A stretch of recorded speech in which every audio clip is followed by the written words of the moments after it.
Good morning. My name is Katherine Harrison, and I use she, her pronouns. When I signed up for the Owning Your Religious Past class, I thought I knew what my religious past meant to me.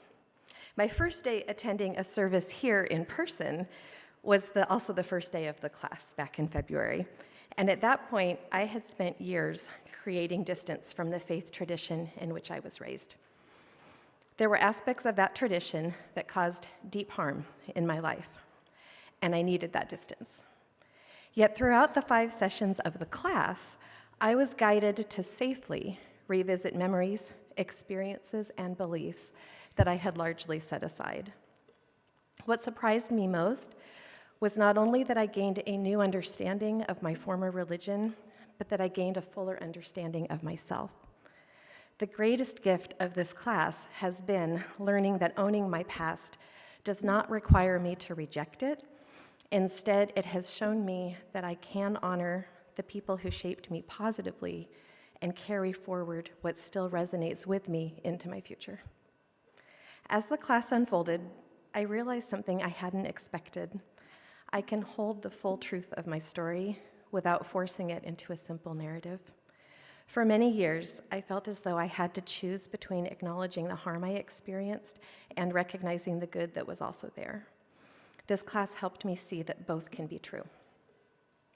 There's a choral setting of words from Walt Whitman's Song of the Open Road called All Seems Beautiful to Me by Eric Whitacre that I absolutely love. The music has moved me every time I've heard it or sung it, though I don't think I fully understood why until I took this class. Perhaps part of what had affected me was the hope that one day I would become large enough to hold the whole truth of my own story. Whitman writes, "I am larger, better than I thought. I did not know I held so much goodness."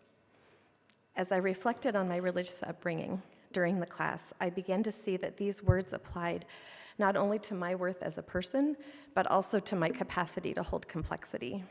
I can maintain boundaries with the beliefs, practices, and people that I need space from, while also honoring the beliefs and people who positively impacted me. I am larger than the story I was telling myself, and my story is larger than any single interpretation of it. As the weeks went by, something else unexpected happened. I found myself remembering the people who genuinely cared about me. I recalled adults who encouraged me, believed in me, and taught me, and sincerely tried to live according to the values that they taught. For a long time, those memories had been overshadowed by the painful parts of my experience. Yet as they resurfaced, I found myself returning to another line from Whitman, "You have done such good to me." Today, I can say those words about many of the people I encountered in my former religious community. Not because that community was perfect and not because the harm was not real, but because the fuller truth is that both existed. Remembering their kindness does not erase my pain, but it allows me to tell a more complete and honest story. One of the things that first drew me to Unitarian Universalism is its commitment to a free and responsible search for truth and meaning. I do not feel pressured to leave my religious past behind or replace it with an entirely new set of beliefs. Instead, I am invited to learn from many sources of wisdom, to continue growing, and to bring my whole self into the journey. I can carry forward the values of love, service, faith, and community that still resonate with me, while letting go of beliefs and practices that no longer serve me. Rather than asking me to choose between my past and my future, Unitarian Universalism invites me to build a bridge between them. As someone who is new to this community and who recently completed the new member class, I am deeply grateful for that invitation. The Owning Your Religious Past class helped me see that moving beyond rigid boundaries does not mean forgetting where I came from. Instead, it means embracing the full truth of my experience, appreciating the people who shaped me in helpful ways, and carrying forward what is life-giving as I continue my spiritual journey. I am discovering that owning my past is not about deciding whether it was good or bad. It's about becoming whole enough to carry all of it with honesty and with hope. Thank you. Good morning. I'm Terry O'Neill. My pronouns are she and her, and I have a reflection from the work that our group did on owning your religious past. My reflection is on righteous anger. I recently read an article called The Gift of Anger. It's by Julie Kim, appeared in the January 2025 issue of UU World. Kim writes of her experience being sent to the principal's office when she was in second grade for, quote, pointing out my teacher's conspicuous favoritism. And how when she was a child and continuing into her adulthood, as she puts it, even in monstrous times, I'm expected to be respectable and respectful. My anger dissolved in a string of soft words. It's like she was speaking directly to me. I think Kim is right. Anger is a gift. I come by my anger honestly. Even as a small child, I was very quick to identify injustice, at least injustices being committed against me. I grew up in the 1950s and 60s, and my parents believed that they had a responsibility to maintain tight control over their children, to punish misbehavior, sometimes harshly, and to never, ever tolerate backtalk. Now, there's a legendary story in my family which occurred when I was 3 years old. My mother used to regale, the aunts and uncles and cousins about the time that she was defeated by an ungovernable 3-year-old, which is not the way I remember it. What went down was anything but me defeating my mother. Here's what I experienced. I'm sitting in the kitchen at the breakfast table. My mother is by the counter, and she says to me, "This is your sister's birthday cake. I don't want you to touch it. If you touch the cake, you won't have any for dessert after dinner." Now, I'm a lawyer, and let's put a legal lens on what just happened. My mother said, if you touch the cake, you won't get dessert. Implied contract? Yes? But then what happened is my mother put the cake on the breakfast table, and my 3-year-old hand reached out and took the tiniest little taste, just a little bit of the icing.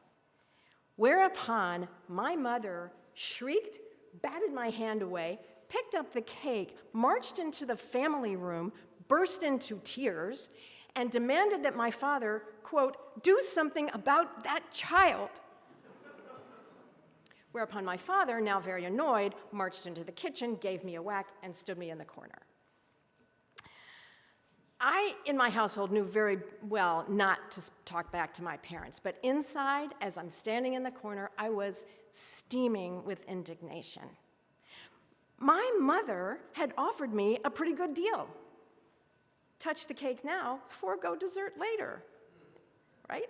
What she did not tell me is that if I touched the cake, a nuclear device would detonate in the apartment and blow up our entire world. She had deceived me. She and my father were being completely unfair.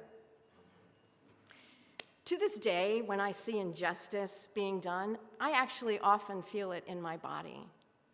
As often as not, I become that 3-year-old again, burning with righteous indignation when power is used to silence the already powerless.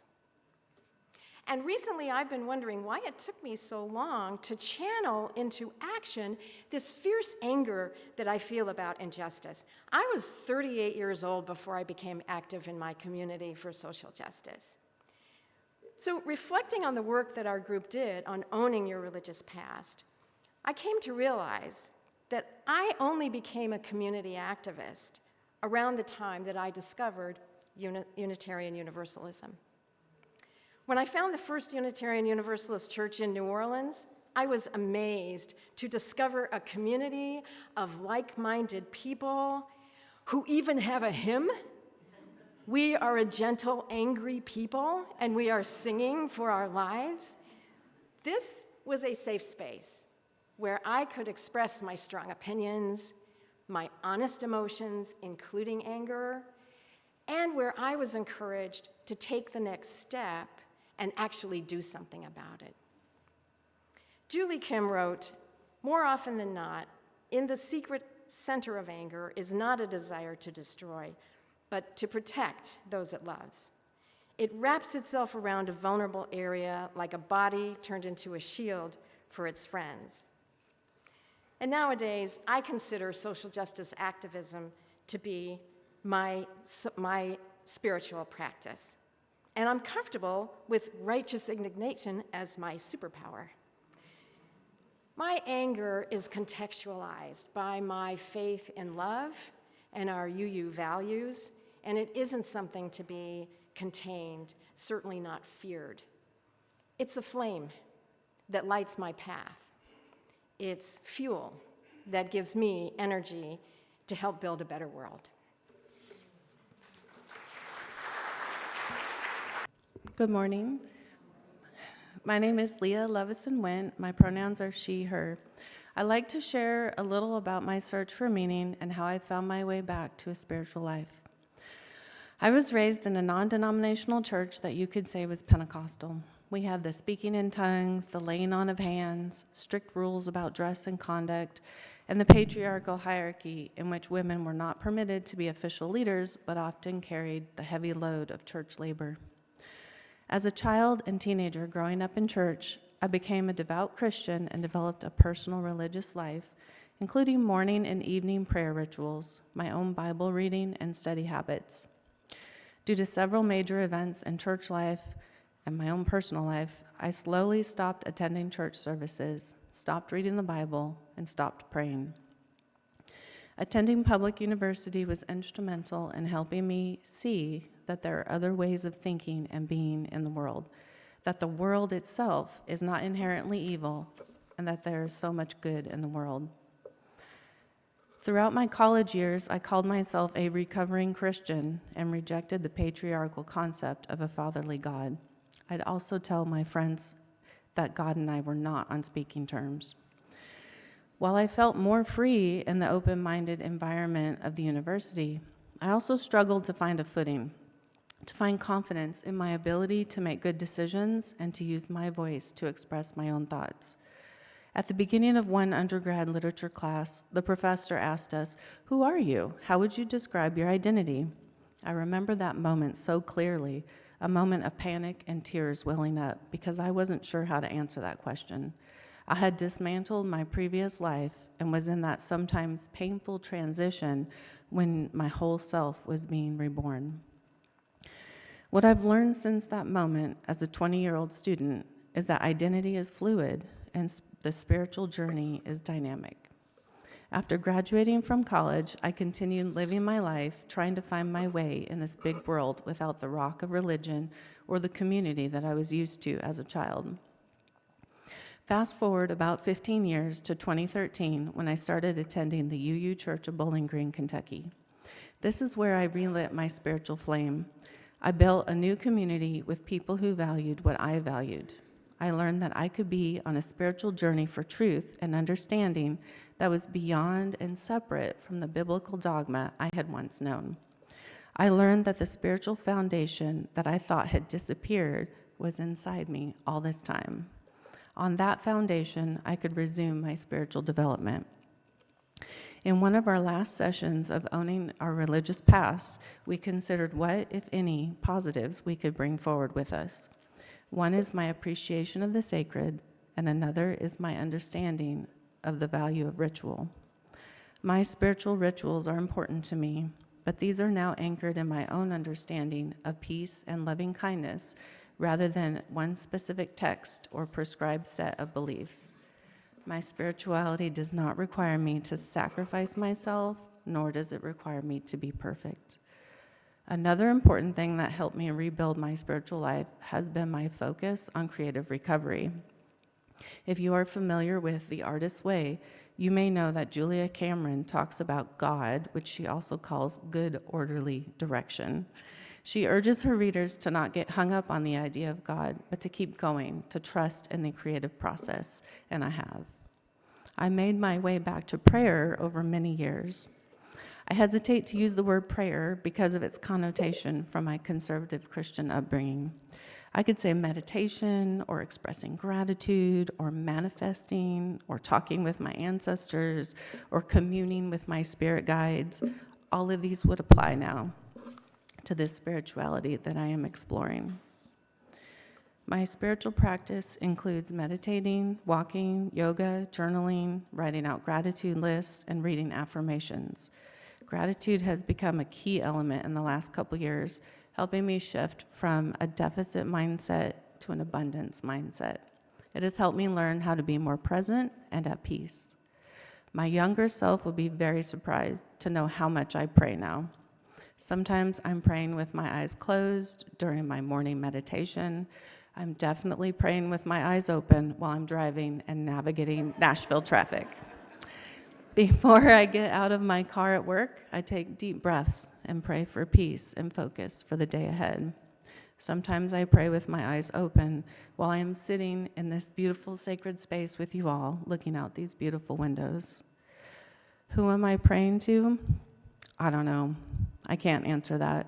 I want to believe in a higher power. I want to believe in some greater force that might rescue us. Why do I pray? That is also a mystery to me. But it feels right and it feels natural to make time for the sacred, to speak sacred words, to send loving kindness inward to myself and then outward to all living creatures. Thank you.